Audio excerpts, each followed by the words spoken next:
Welcome to Mr. Hutchings History, where the past comes alive. Let's dive into today's story. Welcome back, everybody. Ready for another deep dive? Absolutely. Always Okay. ready to dig into some history.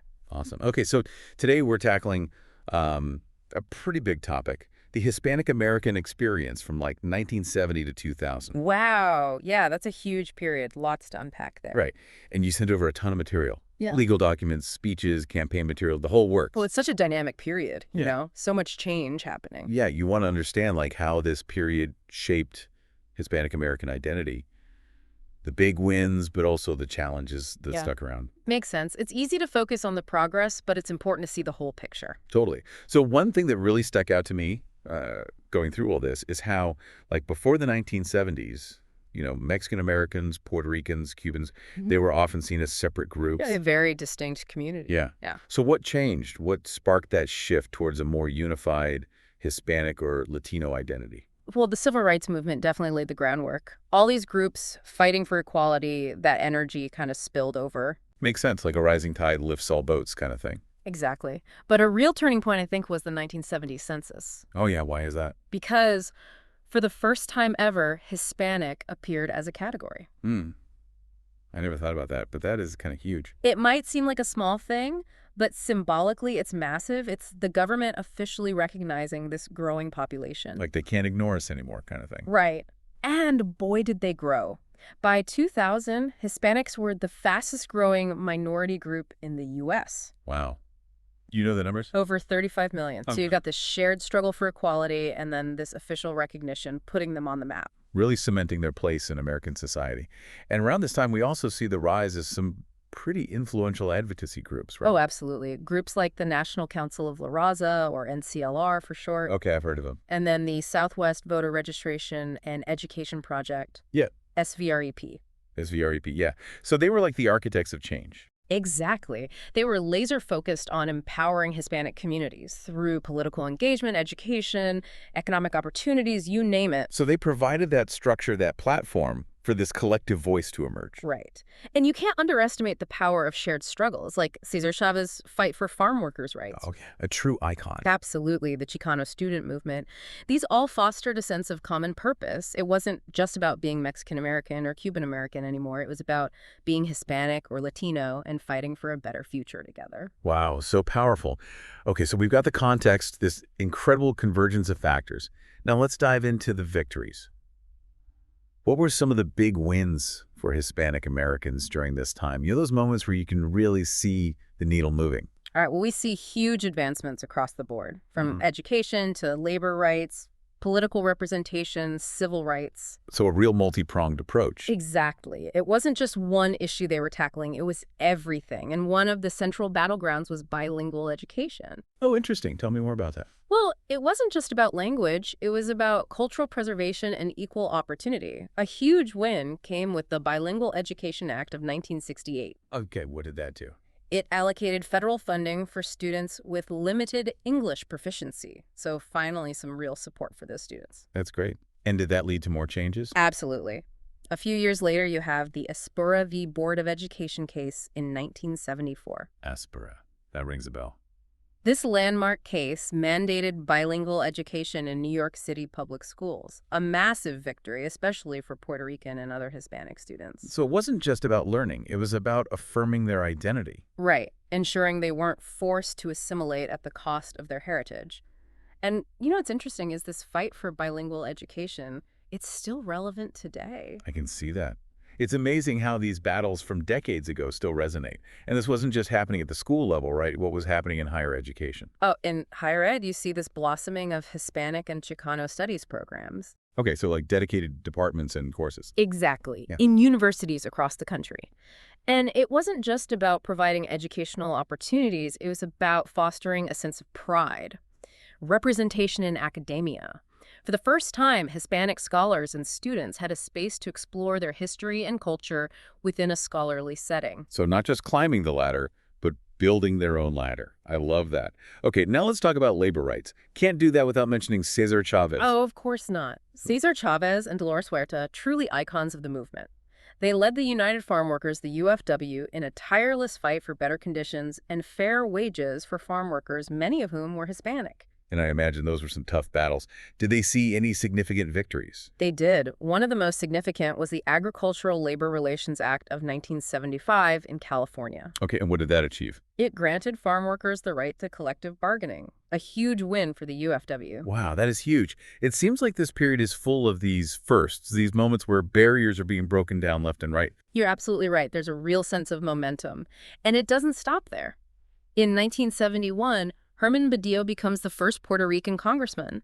Then in 1981, Henry Cisneros becomes the first Hispanic mayor of a major U.S. city, San Antonio. Wow, so many milestones. It's like for the first time, Hispanic-Americans weren't just fighting for rights, but winning elections and taking their place in the halls of power. Exactly. A real shift from being on the outside to having a seat at the table. And to help secure those seats, the Voting Rights Act amendments of 1975 were crucial rights. Absolutely. They mandated bilingual ballots in areas with significant Spanish-speaking populations. Making it easier for Hispanic voters to participate. So smart. By the year 2000, how did things look in terms of Hispanic political representation? By 2000, you see increased representation at all levels of government, local offices to the federal level. A great example is Bill Richardson. He served as U.S. Ambassador to the United Nations and later as Secretary of Energy. Wow. So it wasn't just about numbers. It was about shattering glass ceilings and showing what's possible. Exactly. And this newfound political clout was essential for pushing forward other agendas, like civil rights and social justice. Okay, so let's talk about that. What were some of the key victories in the fight for civil rights and social justice? Well, SVREP's efforts to register over 2 million voters by the 1990s was huge. It really amplified Hispanic voices. Then there was the Immigration Reform and Control Act of 1986. Okay, remind me what that one did. It granted amnesty to millions of undocumented immigrants, many of whom were Hispanic. Wow. A big step towards recognizing their contributions and providing a pathway to citizenship. Right. It was life-changing for so many families. But I imagine there were also some setbacks during this time, right? It wasn't all smooth sailing. I would imagine so. Yeah. Progress is rarely a straight line. Unfortunately, no. This era also saw this rise of anti-immigrant sentiment. California's Proposition 187 in 1994 being a prime example. Oh, right. Proposition 187. The one that tried to deny undocumented immigrants access to public services like healthcare and education. That sparked a lot of controversy, didn't it? It absolutely did. It was ultimately ruled unconstitutional. But it served as this stark reminder of the prejudice and discrimination many Hispanic Americans continued to face. But it also became a rallying cry, further solidifying that sense of unity and shared purpose. So like a double-edged sword in a way, a setback that also fueled activism. Exactly. And this is where it gets really interesting because historians have different perspectives on how to interpret this period. Oh, I love when we get into the historiography, so lay it on me. What are some of the different schools of thought? Okay, so you've got the progressive school historians like Juan Gonzalez. They see this era as a testament to the resilience of Hispanic Americans, the incredible progress made despite obstacles. So focusing on the triumphs over adversity. Right. And then there's the social history school with historians like Vicky Ruiz. They highlight the power of grassroots activism, how community-driven organizations like SVREP and the UFW drove real change. So both of those perspectives acknowledge the progress made.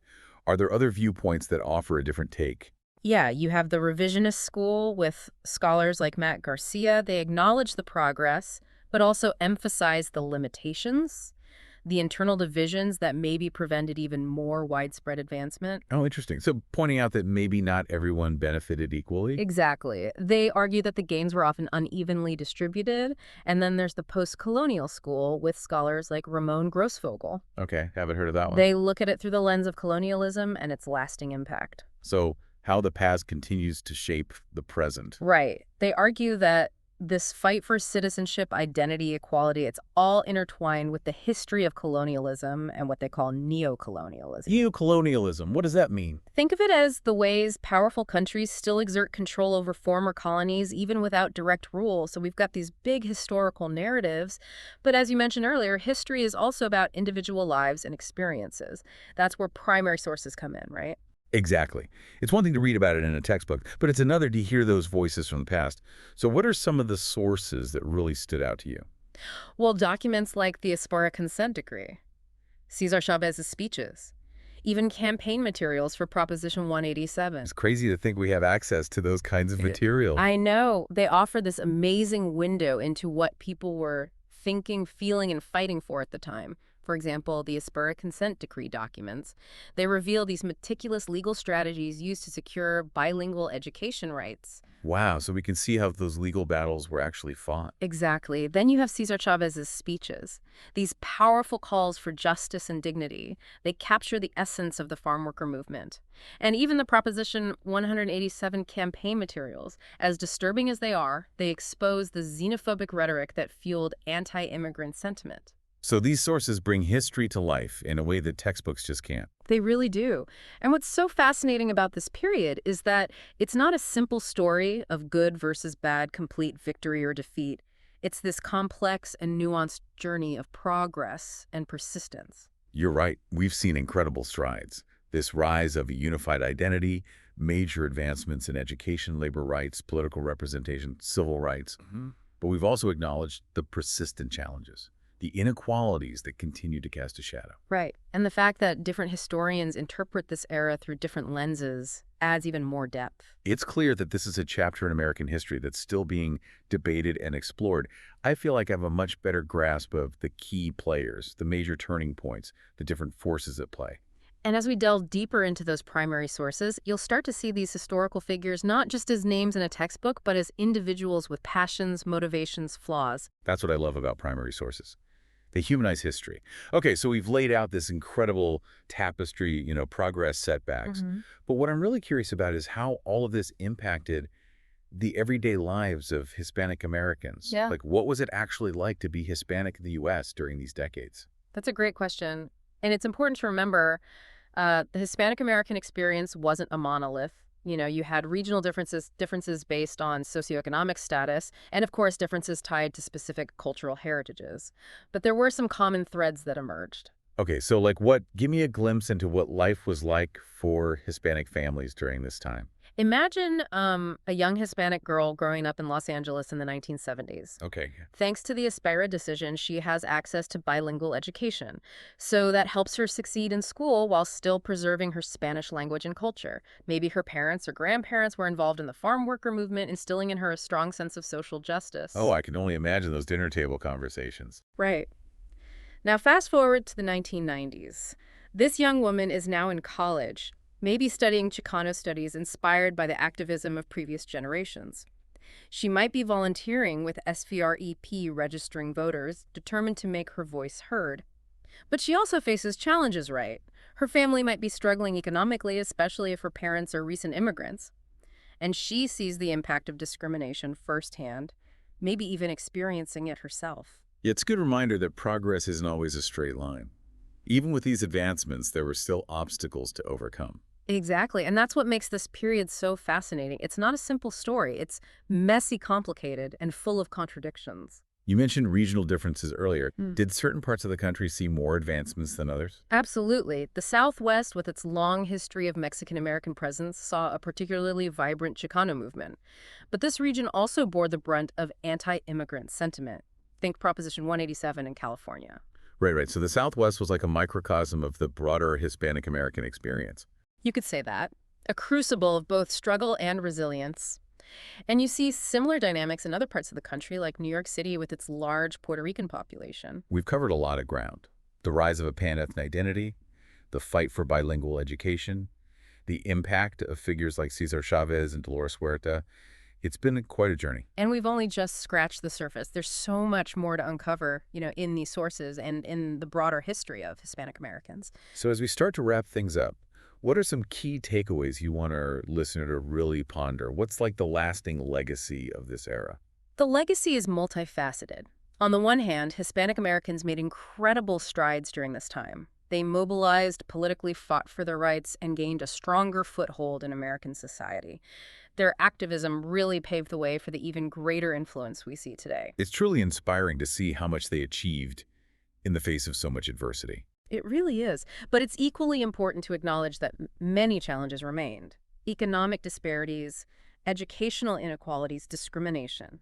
The fight for true equality was far from over. Yeah, it's a crucial point. Progress doesn't mean the work is done.